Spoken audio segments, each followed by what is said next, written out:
Oh, additional duty pay.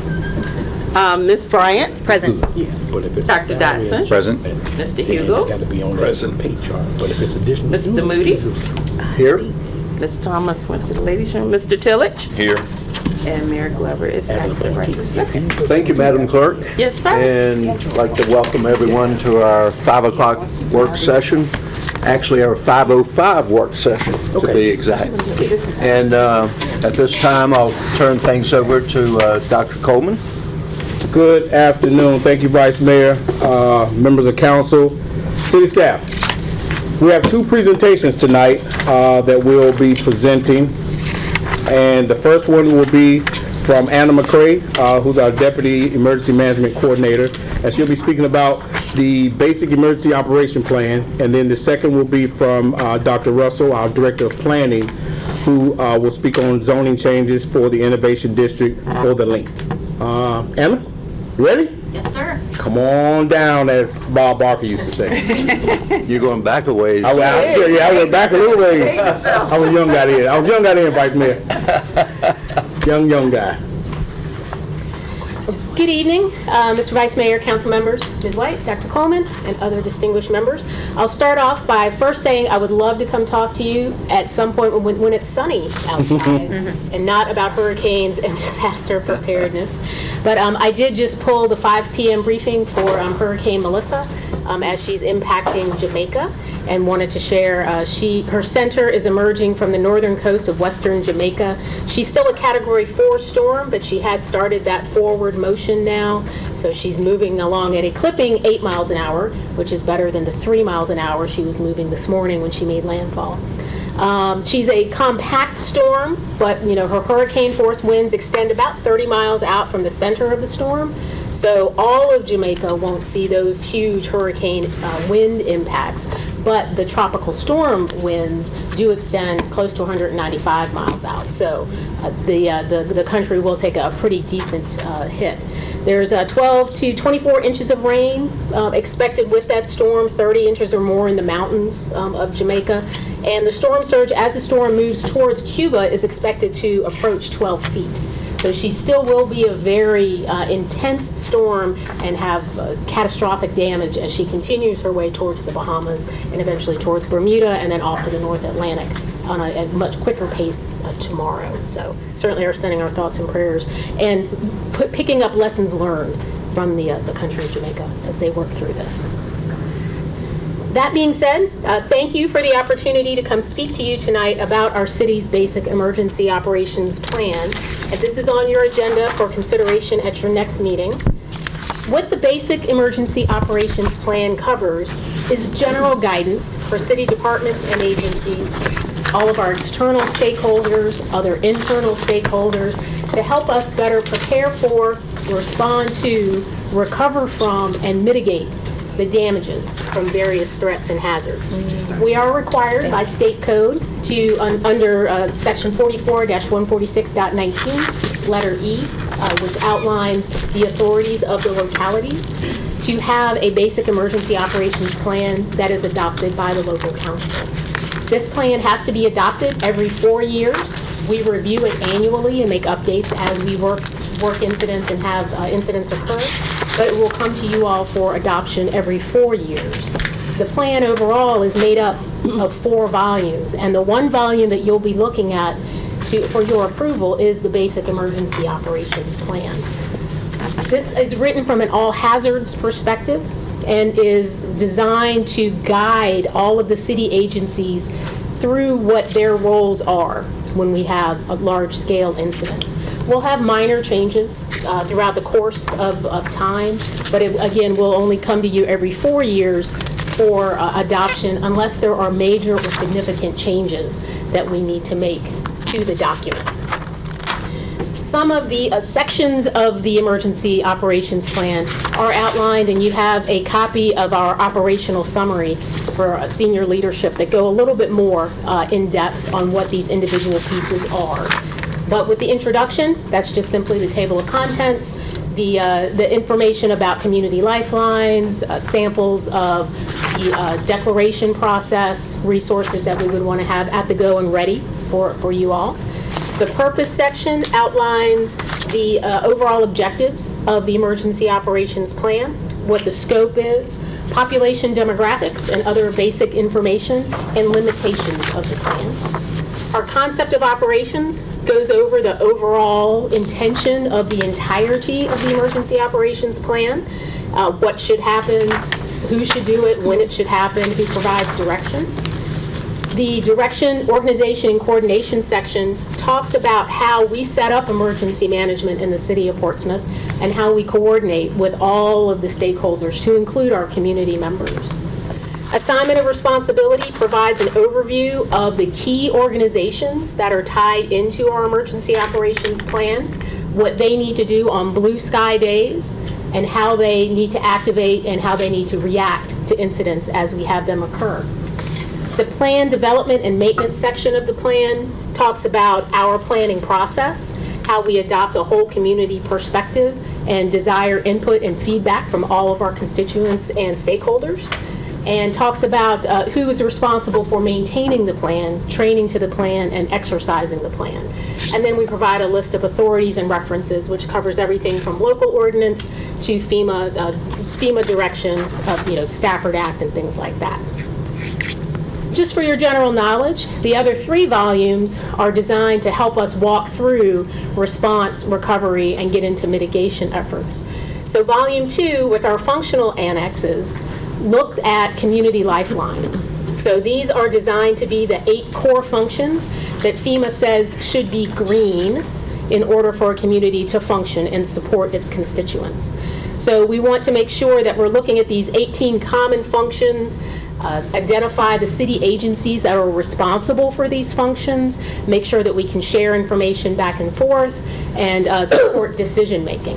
This is a flexible living document, so it doesn't come to you all for approval, but it's certainly open for questions and for us to provide you additional information. With volume 3, with the hazard-specific annexes, we use a process called the Threat Hazard Identification Risk Analysis, or the THIRA, which looks at hazards and events through a terrorism lens. We align those to our general hazard vulnerability assessments, which looks at any kind of natural hazard and helps us assess gaps, assign resources to support planning, equipment, training, and exercise needs, and helps us build context into these types of events. You can see here, these are some of the outputs for our THIRA, where on a probability perspective, our most likely event to happen since 1667, which was the earliest hurricane record I could find, is hurricanes. All the way through the bottom of the list here is the number of times these hazards have actually happened. So a lot of people may think hurricanes are our number one thing that we have to worry about, when in fact, it's actually just your general run-of-the-mill thunderstorm and lightning and hail and general flooding. So this helps us point planning resources, identify training priorities, and develop exercises to check and see that we are ready to respond. The 4th volume is all of our supporting plans and resources. So this is a continuation of that THIRA and HVA process, where we focus on capacity building and identifying partners who can step in and help with different pieces. So for example, we have a catastrophic event evacuation plan. Within that, we have plans to help pets. Within that, we have plans to think about exotic animals. So it's designed to identify stakeholders and other partners that can help the city meet its objectives. Again, these are flexible living documents that don't come to council for approval, but they're certainly open for you all to take a look at and ask us questions on. So in summary, the plan that you'll be voting on at your next meeting focuses on that general guidance to support coordination and collaboration for city departments. It's not meant to take over and direct necessarily what our departments are so good at doing on a daily basis. Instead, it's designed to outline how we can collaborate and coordinate resources together to help us be ready, respond, recover, and mitigate impacts. Hopefully, it'll be 4 years before we come back and talk about this again. But it is a part of the city's holistic, citizen-centric, and whole community approach to disaster preparedness that Chief Mangabat and I are working very diligently to ensure is in place for the city's emergency management department. And with that being said, I'll be happy to answer any questions or comments for you. Councilman Hugel, sir, you have the floor. Yeah, thanks, Mr. Mayor. Always a question. So, That's why you're here, sir. how often do we exercise the plan? And the reason I'm asking, so right before I came on city council, the mass casualty incident at Walmart in Chesapeake occurred. And so I came on council wondering, so what would we do in that circumstance? Well, so we have a mass casualty plan, but when's the last time we exercised it to see, is it really going to work? So we do a lot of exercising, especially regionally, to look at incidents just like that. For example, we just finished a tabletop series with the regional CAOs and deputy CAOs where we talked through a mass terrorism incident that happened, across a coordinated attack across the Hampton Roads region. We've worked with schools and done tabletop exercises on active shooter incidents in schools as recently as August was the tabletop that we just did with them. I've been here since February, and we've had nonstop disasters, emergencies during that time. So we've had lots of real-time activity and testing our plans and kind of working through that. I know Mr. Carter has given the directive for us to do more EOC level training. So I've lined up an exercise plan to kind of get us through the next 3 years where we will start to do more in the EOC, walking through these kinds of incidents, more functional exercises, testing little parts of drills, working with schools, for example, on pieces of their family assistance center plan to practice reunification, things like that. So we build the plan out on a 3-year cycle. So starting in January, we're going to be starting off on the right foot and getting those up and going. And I confess, I don't know where our EOC even is. Right across the street, 307 County Street on the 2nd floor. We'll be happy to have you all come over and take a look anytime you'd like. I know where it is. Yes, sir, I know. I've been in there before. 9/11, is that where 9/11 works out of? Right across the hall, yes, Okay. sir. Okay. Same building. Thank you. Councilwoman Thomas, you have the floor. Thank you. Good afternoon. For the EOP, I was looking at, I think it was volume 2, the functional annexes. You mentioned that these are all the 18 functional areas that have to be green. So I'm looking at continuity, right? Is that business continuity, and can you kind of explain how that differs from the emergency management? Is that sort of a separate team? Like, can you kind of give me some more insight there? Okay. Absolutely. So where it's talking about continuity here is we're focused on continuity of government. Okay. So the city has a larger continuity of operations plan that walks through all of the continuity of government pieces. What happens if we have to evacuate, if we have to go inland, what happens to support the mayor and then the vice mayor, kind of chain of command and delegations of authority. And then each department in the city is developing their own department level COOP plan. Okay. So that they can continue to operate. So for example, with the fire department, if we had to evacuate a fire station, where are they going to go? What resources do they need? Kind of what's the, what equipment do they need? So that piece of the plan focuses on that continuity of government and that safety and security lifeline. Okay. And that's tested as well? As part are of our tested. regular, yes ma'am. Okay, and then you already answered my other question I had about, you mentioned some of the partners, and you talked about the schools and your partnership with them and testing their emergency management, so thank you for providing that additional information. Any other questions from my colleagues? Yeah. Vice Mayor, Thank you, Mayor. you have the floor. And thanks for standing in for me, sir. Oh, you're welcome. I'll send you the bill. Be in the form of a dessert. At one time, we had a citizens response unit. Yes, sir. What's the status of that?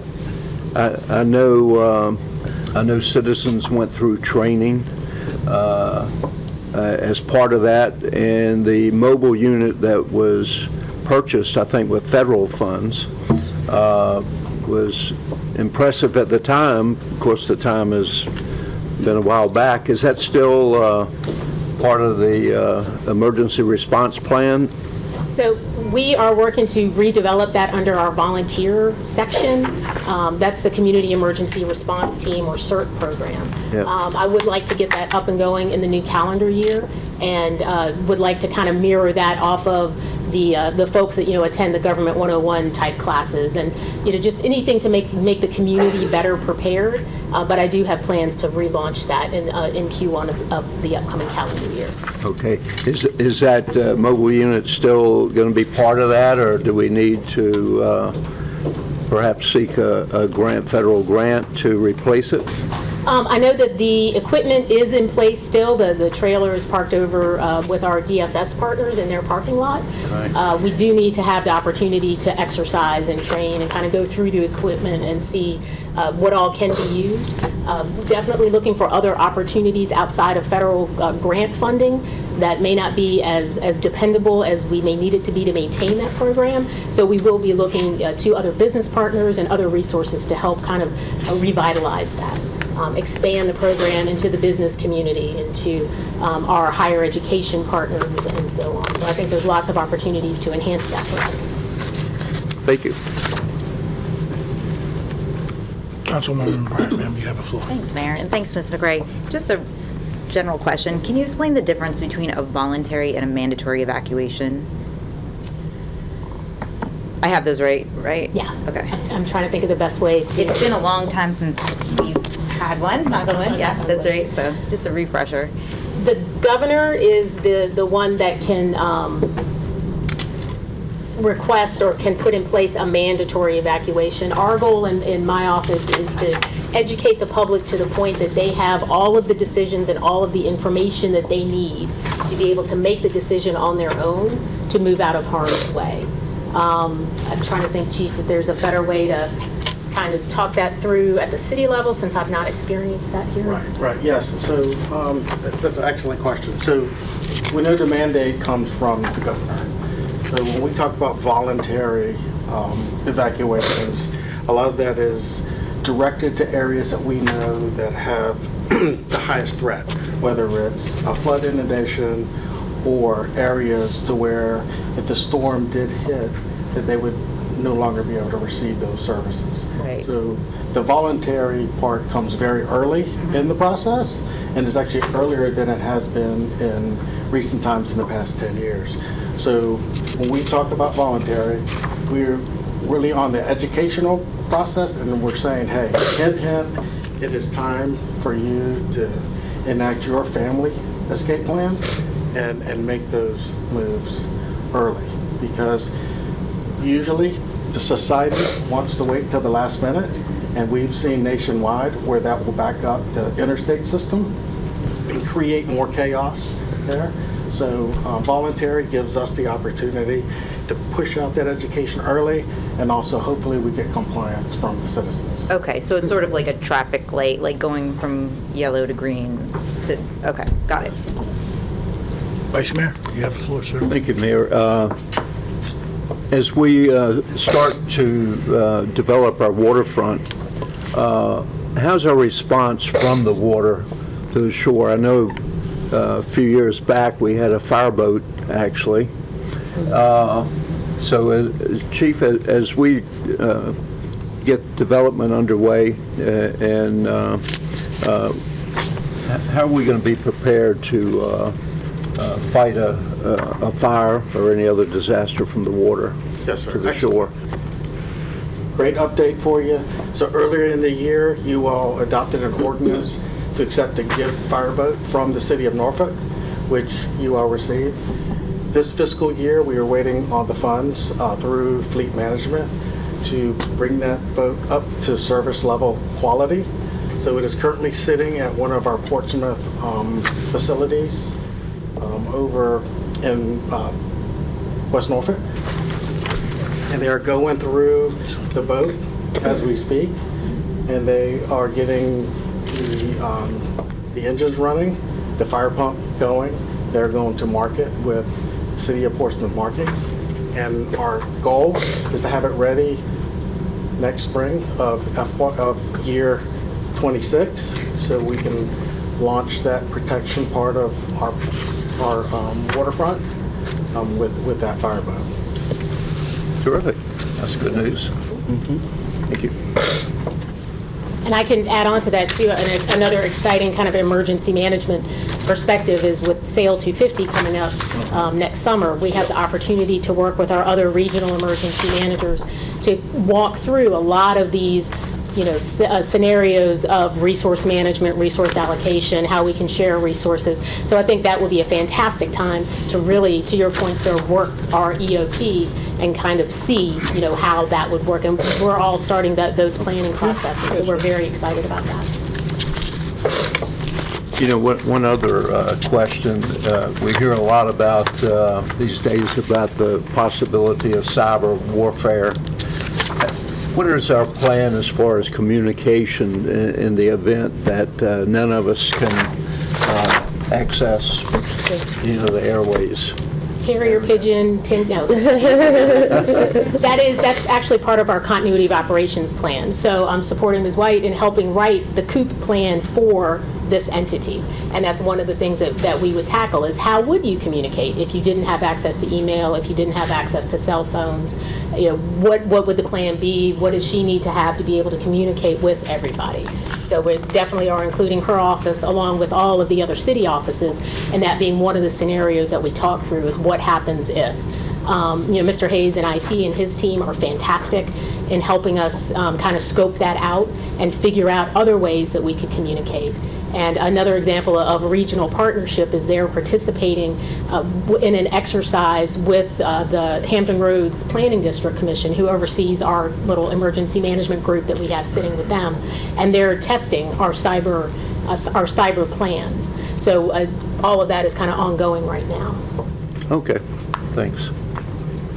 Councilman Dodson. So as I read through all the literature you supplied us, I really see that our responsibility as council is only to make sure that city management has done its job in emergency preparedness. There is really no other responsibility or no other duties that we can do to assist you. Is there any other things that we can do other than to make sure you've done your job?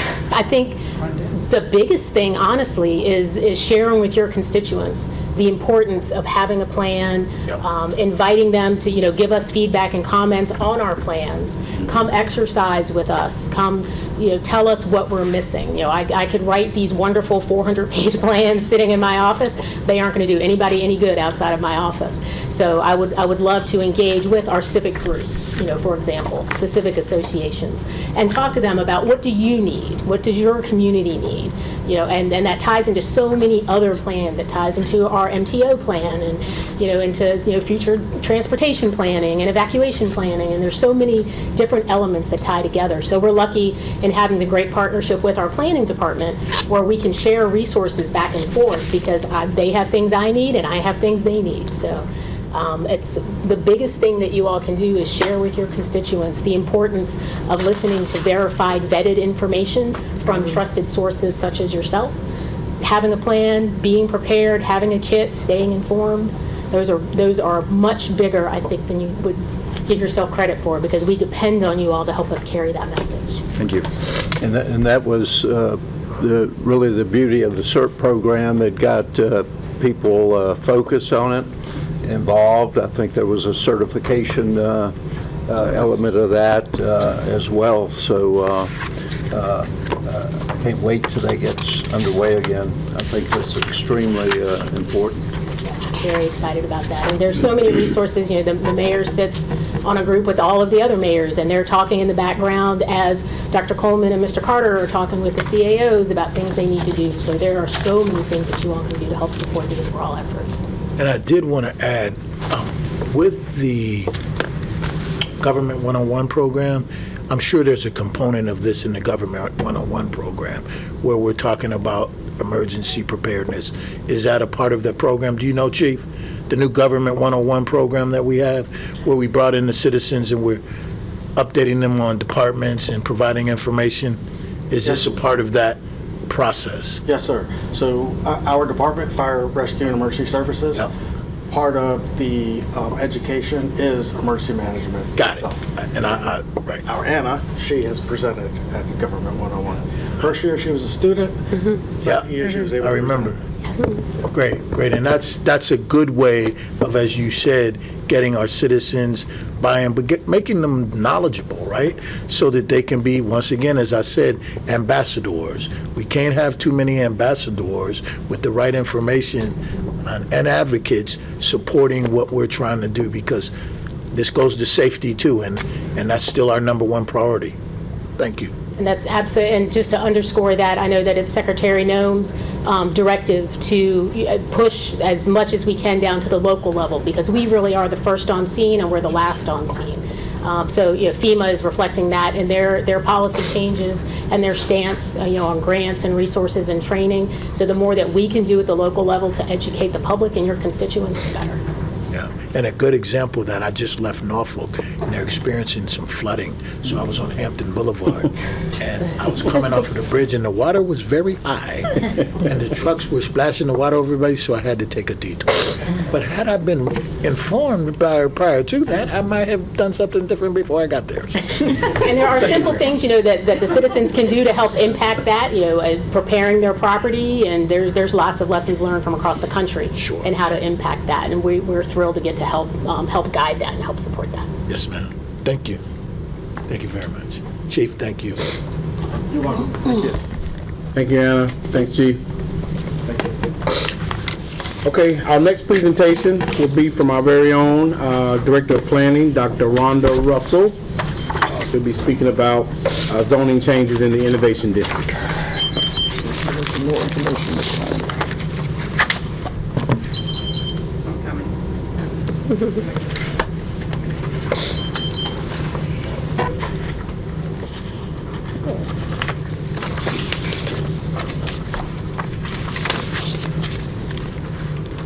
Good evening, Dr. Russell. Good evening.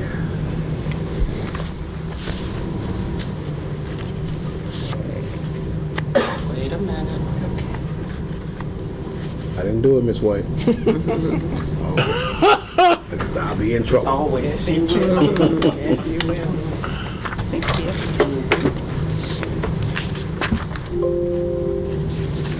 I'm just testing out the arrow buttons. How do I get it for? Good evening, everyone. Good evening. I want to bring council up to speed on our implementation efforts for our innovation plan. We have since rebranded the area that the innovation plan covers as our Link District.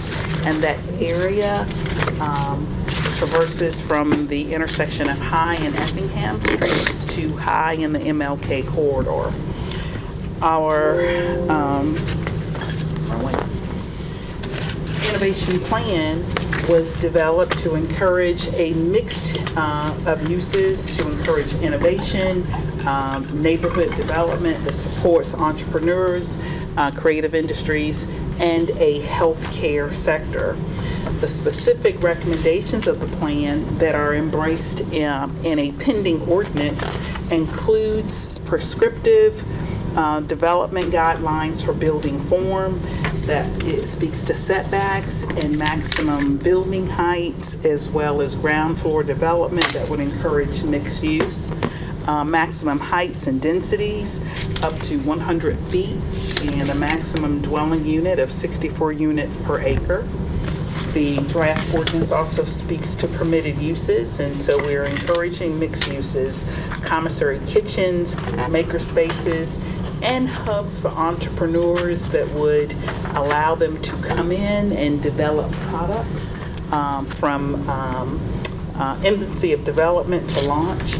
And it includes a mix of prohibited uses like gasoline supply sales, vehicle services, park and ride lots, single-family dwellings, etc.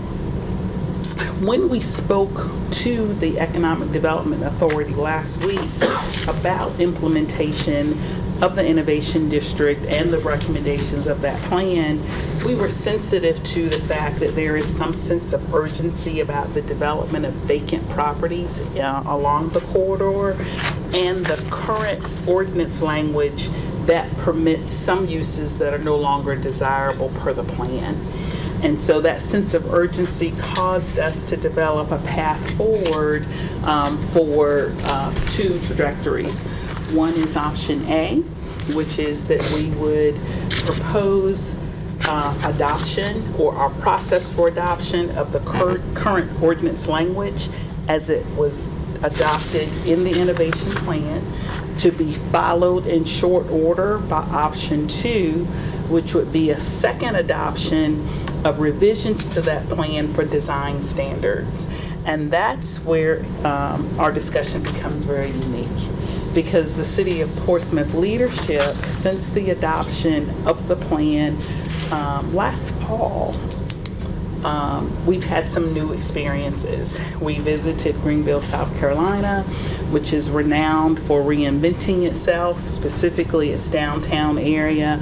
We spent a full day in Greenville visiting their downtown, speaking to their leadership and experiencing the wonders of Greenville, and want to replicate in Portsmouth's Innovation Link District some of those design elements, to include their public spaces, their pedestrian-oriented development along their Main Street corridor, their walkable community, their beautiful community with respect to pedestrian assets, landscaping, signage, and the continuity of design. And so with, I'm going the wrong way. Should have been on that slide when I spoke of those design elements. Those design elements we want to develop in a public engagement process to include stakeholders in our downtown community, our leadership in the city, not just our elected leadership, but our citizenry leadership as well. And that's going to take some time. We don't believe that we have the benefit or the luxury of waiting to adopt those use prohibitions of the ordinance, and so we would like to move forward with those ordinance elements.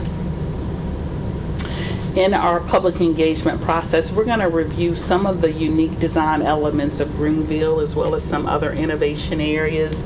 We want to go through an exercise where we ask stakeholders to identify for us, well, what do you find attractive about this public space? What do you find attractive about these buildings? And then our trained eye professionals will share with them, well, that's what you like, but this is how we accomplish that with the ordinance language. Those would be combination of facade treatments, facades that are permitted, facades that complement each other, and those that don't. So this is what our schedule would look like. We would bring before our Planning Commission at their November meeting a work session that goes through the draft language that was proposed with the adoption of the innovation plan, because it wouldn't be their first exposure to the language, but they haven't seen it for some time. We actually saw that with the EDA. I left the EDA meeting and spoke to our team members this week, and I said, have they seen this before? Because they asked for copies of the language again. But it's been many, many months. After the work session with the Planning Commission and with their approval, our proposal is to bring the proposed draft language before commissioners as a public hearing item at their December meeting. And then if that is approved in December, it will be before the council in January. So at our October 21st meeting with the EDA, a question that was raised was one of the experiences in Greenville that was so significant were the right-of-way and the roadway improvements. And while they are not specific in the ordinance language, the City of Portsmouth is the beneficiary of raised grant dollars for right-of-way improvements along this trajectory of this corridor. The specific question that was raised is, we want something different than what was proposed when the grant was written and the grant was awarded. And is there an opportunity to include the desire for those revisions in the design for the raised grant improvements? We have since conferred with Mr. Wright, the city engineer, who's advised staff that the contract for the RAISE grant includes multiple opportunities for public engagement around design, specifically 10, and that body of work has not begun. And so we're not too late. And so any concerns relative to can we change course should be, are not significant at this point, because we're only dealing with our concept plans. Great. And so with that, we would like to proceed with ordinance adoption, to be followed in tandem with the identification of a stakeholder group for the design elements that we would like to finalize for a subsequent phase of an ordinance amendment, and then move forward with what we've identified as some short-term projects for implementation of the innovation plan along our corridor. And with that, I'd be more than happy to answer any questions from our council members. Councilman Hugo, sir, you have the floor. Thanks, Mr. Mayor. So, Dr. Russell, when we approve the ordinance that approves permitted uses and prohibited uses, is there still some by right opportunity for property owners in the Link District to put prohibited uses on properties if they already own them? Once the ordinance is in place? Not if they're vacant. No, sir. If they're vacant properties that haven't been developed, they'd have to come into compliance with the adopted ordinance. Okay, well, let's say there's like a building, and the building's being used for storage.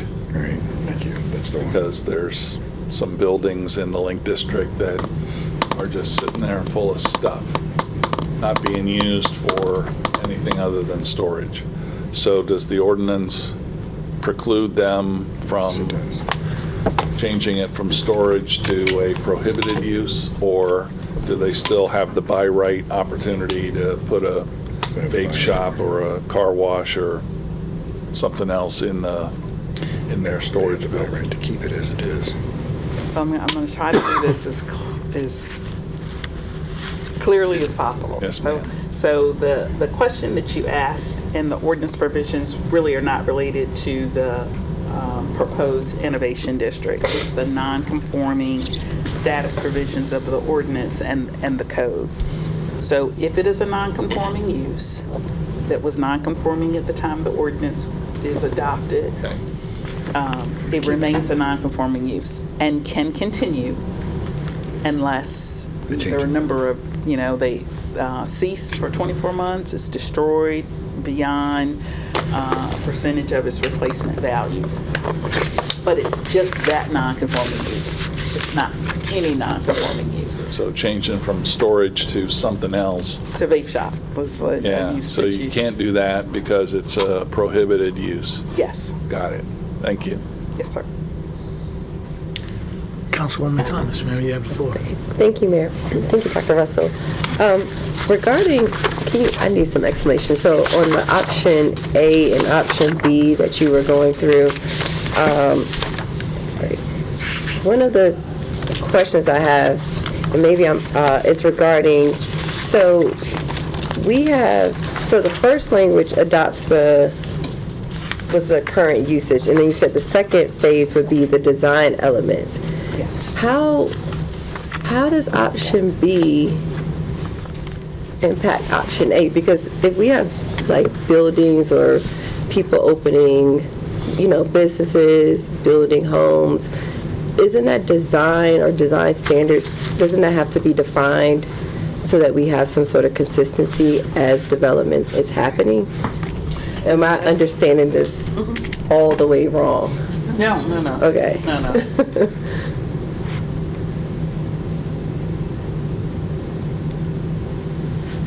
Sorry, I had it written down, but it came in. Okay.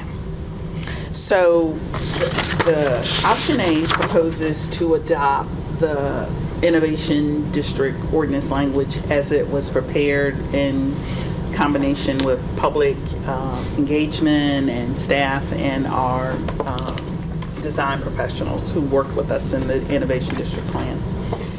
That ordinance does include some design elements, and I'll go through two specifically.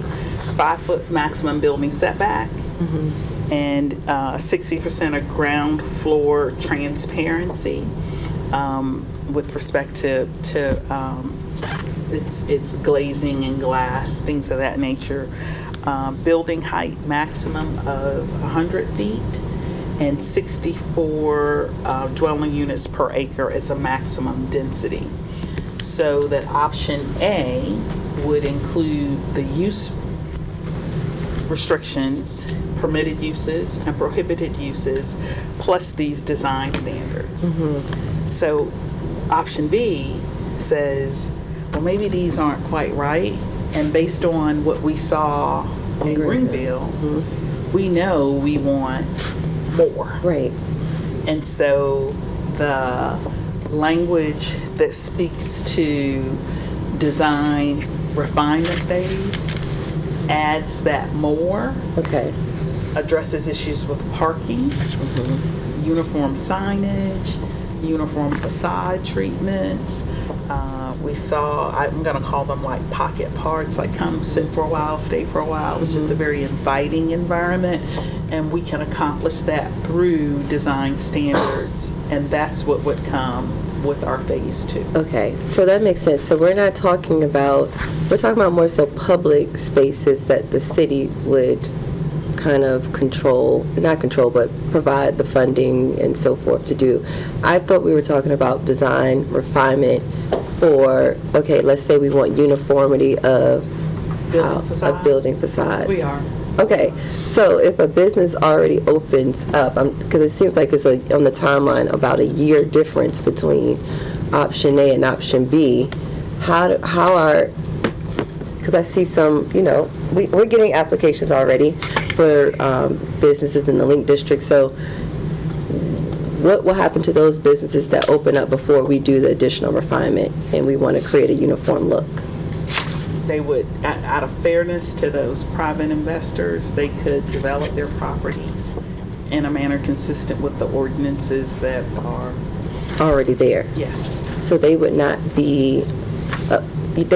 to uphold any additional new refinement that's only what would be adopted in like the beginning of the year time frame.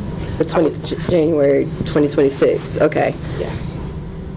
Is there, and the reason, just so I'm wrapping my mind around this, the reason we have to have that kind of option A, option B approach is that we want to get public input with option B. Is that correct? We want the stakeholders to be involved in the design standards for option B. Okay. More importantly, with moving forward with the adoption of an ordinance are the uses. So we want to make sure that the use groups that are permitted in the district are consistent with the vision. Last question. What if we have a rush of businesses, eager, because people are eager and happy when they hear about the Link District, before we get the additional refinement added? How will that potentially impact the vision for the Link District? If we get a rush on... If we start seeing a lot of applications for, development in the Link District, and we know that we have a vision from some of the things that we're seeing in Greenville,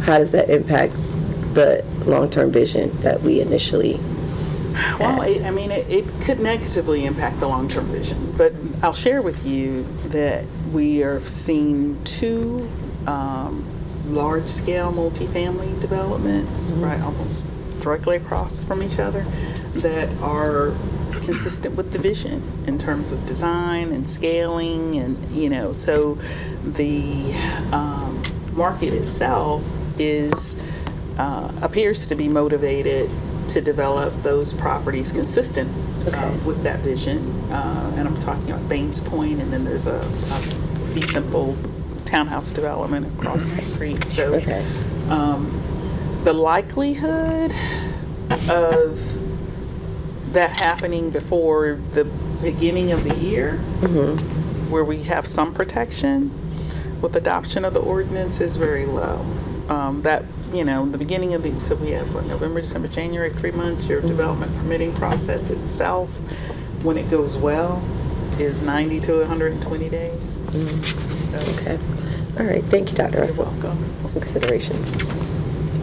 Councilman Dodson, you have the floor. So we learned a lot from Greenville, and maybe it's the wording, but I have kind of a two-part question here. Yes. The 5-foot setback does not seem to be consistent with what we've learned recently. And Greenville? Yes, in Greenville for a walkable area. I think in this, am I confused? Is that correct, that it's not compatible? No, you're right. I think we had the conversation. I know, but I don't want to. Oh, okay. Oh, okay. I'm Sorry, sorry. I'm sorry. part of it. But the language from the innovation plan, 5-foot maximum front yard setback. What we learned from Greenville is, zero front yard setback. I think that we shouldn't tinker with it. Okay, but I thought we wanted a walkable area for the sidewalk area, and I don't see that in this, and maybe that's where It's not in the language today.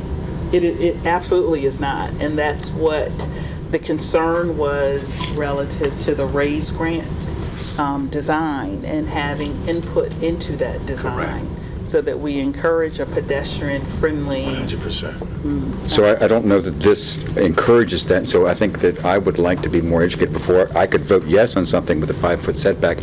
I would have to understand it a little better, how we get that walkway, or do we need to quickly modify this one aspect of it to create that walkable area? Because in my concept, the 5-foot setback does not make a walkable area. Am I correct or incorrect? I don't think you're correct or incorrect. So the building setback is how far your building is from your property line. What is encouraging that pedestrian-friendly environment is the width of your sidewalk, the landscaping, the seating area, the how inviting that pedestrian area and space is. That's not this ordinance. That is the design of Correct. the right-of-way improvements that will be implemented. And that's where my question is what's the right-of-way through there in terms of the setback? Are they both consistent with our walkable area? Because in some properties, I know the right-of-way is real narrow. In some areas, it's wide. I don't know what this area has for the right-of-way through there in order to understand how I might vote on this. So your right-of-way and your building setback are two different things. That's right. So your building setback is from the property line to where you have physical improvements on that lot. And so is the right-of-way adequate for the walkable, I guess would be the next question. in some areas where we were, so from High and Crawford, it's very wide. The sidewalk is very wide. As you move further along High Street in some areas, the width of that sidewalk meanders. The Link District. So should we consider that before we pass this first part in order to make it consistent through that area? I wish James were here. Because the right-of-way is separate from, the right-of-way is public. It's probably the best way to do it. The right-of-way is a public space that you could not put a building in that. Right. No, I understand, but does the right-of-way, do this as you go along? And if it does, should we make it uniform before we consider this? Yeah. So the sidewalk is going to be incorporated in the RAISE grant design. Correct. It's not something, it doesn't have to happen now as it is as she's presenting, because it's going to be incorporated in that. Correct.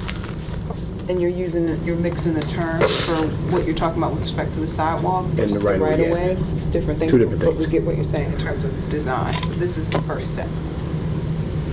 I'm gonna have to talk to you after because I don't feel like I'm able to, and I don't want to hold up your meeting for my misunderstanding. Your meeting. Okay. All the time you do. Okay. Any other questions? Councilwoman Bryant. Thanks, Mayor, and thanks, Dr. Russell. Yes. The design advisory group that will be forming for Yes, that's not my question. the recommendations. Can you tell us, do we know yet, because who that might include, how big that group might be, where you I have some ideas that would have to, be vetted and ultimately approved. Typically, make a recommendation to the manager. I'm interested in using those same persons that participated in the Innovation District Plan, which I believe included representatives from the Old Town Business Association, to continue that body of work. This is just a transition piece. Follow-up question, or additional question, I guess. Yeah, because I think. How are we looking at the connection between the Link District and the High Street Just what I'm asking you, what you're answering. corridor? Once you cross back and forth over Effingham. Obviously, the design will be different. We're going to have old versus new. More contemporary.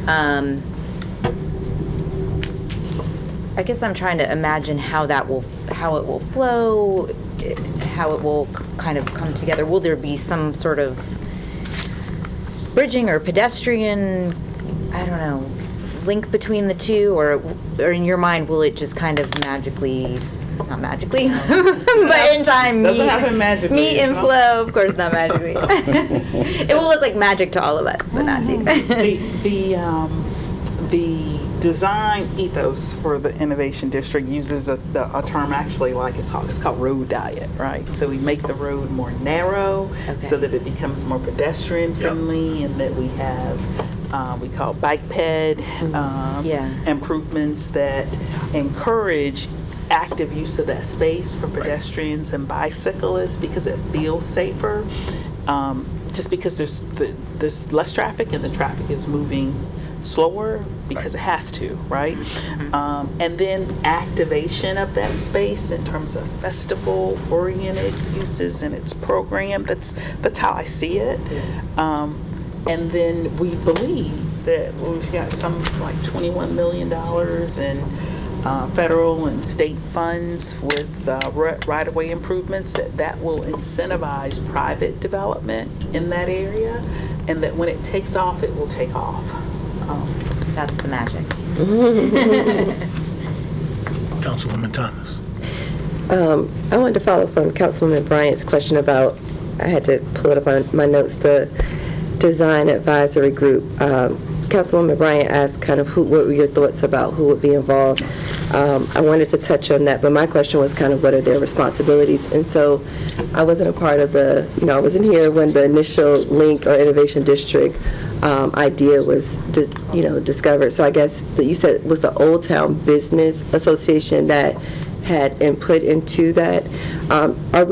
Can we expand our reach on who has input? Because especially the fact that we're calling it the Link District, and it's certainly a link between, Old Town and the extension of High Street, but also think because we are paying homage to Lincolnsville that we should make sure that we have a lot of different, not a lot, too much, because I know too much input, but some additional input to what that design or future design looks like for that option B, phase 2. Yes, ma'am. Right. And then kind of I guess the responsibilities are more so just, again, continuing to improve or dial in some of our design refinement. Is that the only responsibilities of that group, kind of to highlight more? What are the other responsibilities of that design advisor group? Just the option B, additional refinement? Do they also have say into what other type of businesses will be there? What are their additional? So okay. Ordinances are prescriptive. Okay. This is permitted. This is not permitted. This is the design elements. We want to accomplish this, and we accomplish this way.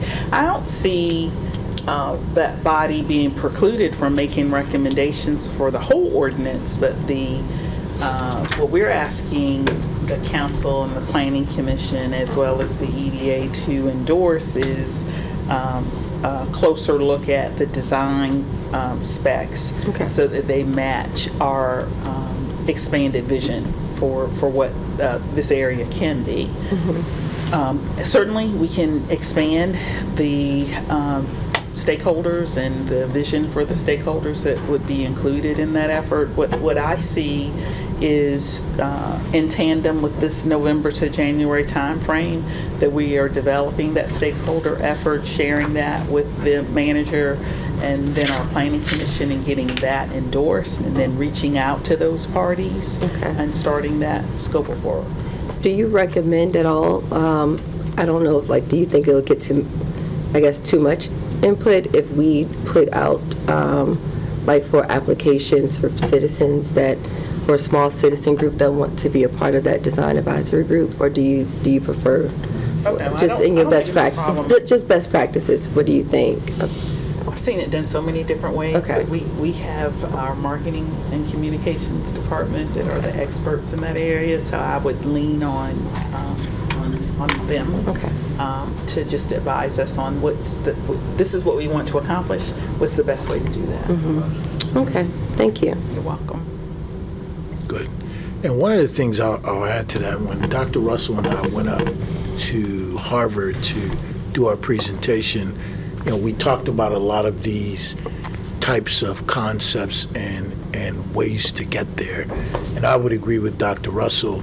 Particularly, we talked about our link district and the historical impact of that district, and including others within that district to help us kind of conceptually put together what we desire to be there. I need everybody to keep in mind this is a process, and as we go through the process, a lot of things that we may not have ironed out today will become clearer. And in that understanding, for example, we've already talked, I took Dr. Russell to meet with some of the folks at Club de Porres. Remember when we went over there? Mm-hmm. So many of you may not know, Club de Porres, which is in the Link District, was started by the Catholic Club. Those were the African-American folks who went to the only African-American Catholic school here in the city of Portsmouth. And Club de Porres is named after Martin de Porres, who was the first saint to the Catholic Church. He was African. And so we're engaging people all the time in conversations, letting them know that there is a vision coming. And as we continue to go forward, I think things will become clearer. And that's important, of course. Being the Link District, there's the Lincolnsville component, there's Norcom. So there's a lot of different things. I was interestingly talking to someone about when you went to Greenville, in fact, they had some statues when you walk downtown of their city fathers, like Mr. Poinsett, the other guy that was a father of Greenville. And then when you walk down a little bit, they actually had a statue of 3 African-American children who were the children that went to, and I took a picture of it, who went or went to the first African-American school there. So it was a reflection of the community through visual art. They were sitting on benches, these statues were, and some of them were standing. So we envision something similar, and that is going to involve everybody who needs to be involved in that process. The other thing I'll take away from that visit that Dr. Russell and I had, to Harvard, the whole purpose was, it was called the Just City Initiative, right? And so what the purpose of that was, under this program, they brought together mayors from different cities, and it was a diverse group of mayors, so it wasn't one demographic. The beauty of it was they talked to us about how could we restore the practice of justice, and justice is not necessarily a broad term because we know historically how these things were done, but justice in a sense of making these areas more inclusive, right? Yes. It wasn't to the detriment of one group versus another, but bringing real inclusivity to the table. And we all had to present, the 8 mayors from different demographics. We had Midwesterners, we had folks on the West Coast, folks in the South, folks in the North. And what I took away from that was just the engagement. Some of us had different ways of getting there, but everyone was interested on bringing the folks to the table, and that's what I think this will ultimately draw out. So I just want everybody to it's a process, but we're headed in the right direction. And as a part of that visit, I got my new title, which is... I don't understand. Which is... Thank you, Siri. That's my cue, which is Chief Visionary Officer of the City of Portsmouth. And as a part of that, you know, guys, I know you guys laugh at me when I say that, but I truly embrace that role as Chief Visionary Officer to the degree I heard you mention that one of the criteria for heights in this ordinance was 100 feet. And, Maximum. right, maximum. And I'm not that smart, but I think 100 feet would be equivalent to 10 stories. Roughly. Roughly. Good job. Okay. I'm a little bit smart. So 10 stories is actually the height that I think we want a building in Portsmouth. 10 stories. And I've been saying that to some of my developer friends. I said, who's going to come and build the 10-story building in the Link District, mixed use, whatever we want to call it, some residential, some other stuff, but who's going to come and build that 10-story building? How about that? You want to talk about a big vision? Let's get something in place that really celebrates all of us putting it together and really making something happen. So that's my 2 cents. I'm sorry, Mayor. Yeah? But did you say 10 stories? 10 stories. So if you want to know what that looks like, so the professional building that's downtown has just been renovated, that's 6 stories. That's 6 stories. And I think that's exactly why we need diversity on the design advisory group. But it's a great vision. 100%. And there will be diversity there, you know, for all those folks who may not think so. We are diverse and we will be diverse. Folks will have a seat at the table, and we're already practicing that. So Absolutely. that's not something that we are going to look the other way about, and just wanted to bring that up. And thank you, Dr. Russell. I think your leadership on this and really kind of guiding us and educating us. What we got to remember is we have not done this before. This has not been done in the city of Portsmouth. When has a 10-story building, other than the Renaissance building, I think, been built in the city of Portsmouth? So let's start thinking about big things, as I said, that's going to make our city better and be an attraction that's going to provide the revenue, the lifestyle, and the things that we desire in our city. And with that, are there any other questions for Dr. Russell? Thank you, ma'am. Thank you. Thank you, Dr. Russell. Thank you. No, I think I only got someone and I didn't want to. Did you want some? He's eating something right now. How high is the professional building? Hey, you want a milky one? The Renaissance is How high is the Renaissance? and the tower, right? It's 12. Probably close to 10 stories. But I'm talking about high street.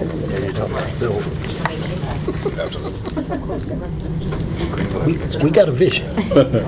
It's a tall building, Mr. Mayor. That's okay, baby. Yeah, hey. Think big or With go a home. fountain on top. With a fountain. Oh, rooftop bar A too? rooftop bar that overlooks the whole city. Oh, boy. I'm on board. Gotta have his fountain, gotta have his fountain. All right, so, a couple items that are coming up later tonight, at our public hearing. We have 2 scheduled. One is a discussion around the Link District, which is a resolution that needs to be passed, and the second is a citywide ordinance, amending Chapter 33.1 of the city code. So those 2 things will come up in the public hearing. We have, for the city manager's report, we have quite a few, total of 18 items.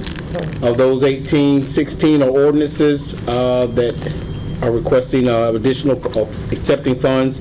2 of those are resolutions, and 1 is a donation to be received. And Dr. Coleman, if I could, remember, guys, I know y'all looking at the agenda saying, wow, all those items. But remember, we didn't have a meeting.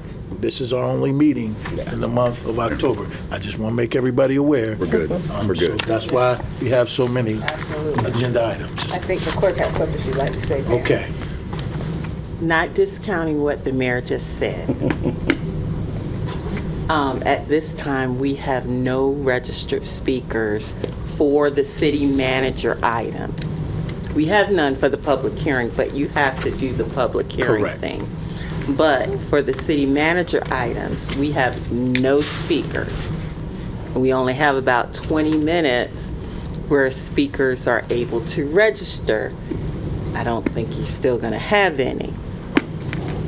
I'm asking if you all would like to test the method of changing the order of your meeting, and for the city manager's report only, have a motion to adopt all the items at once. With that, it would require me to read all of the items, but it would only require a vote, a motion, and a second to vote on the item. Seems like I remember That's why I'm somebody throwing that out suggesting there. that. I like the man. Yes. I applaud you.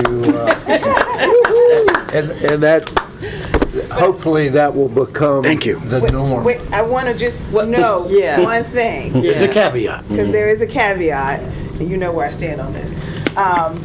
There are no speakers. That's the key to this right now. And so if that changes, that might change how we approach it. But that's really the thing that makes this go as smoothly as possible, and makes more sense to do it this way than any other way. And doing it under one motion still wouldn't preclude someone speaking on a particular item within that. But Well, that is what causes it to be pulled, and now we're getting far afield. We can talk about, but the idea that someone wants to discuss it is to influence the vote, not just to talk for their health. And so therefore, the vote would not be appropriate, and that would need to be removed from the consent agenda. So that's why that's. But we would know ahead of time. Correct. Sure. Because it closes down at 6:30. Correct. So we would know ahead of time if someone wanted to speak. Correct. At that time, we would know to pull the item. This is a test evening. Test. It's a test evening, and we can kind of see how it goes, and we can adjust as necessary to figure out if it's something that you all want to continue doing. Yeah. We're just testing it out. We've had this Testing it out. discussion. We were heard, and we hear you. We hope that it goes the way we intended it to go. I'm Amen. excited. Me too. Very There excited. you go. So glad. So excited. It's good to be excited then. Mr. Mayor, that's all I have. Well, thank you, sir. At this time, I will call for any council liaison reports. Do we have any council liaison reports at this time? Seeing none, then I will call this work session meeting to adjournment, and we'll see everybody in the chamber at 7 o'clock this evening. Meeting adjourned. Amen.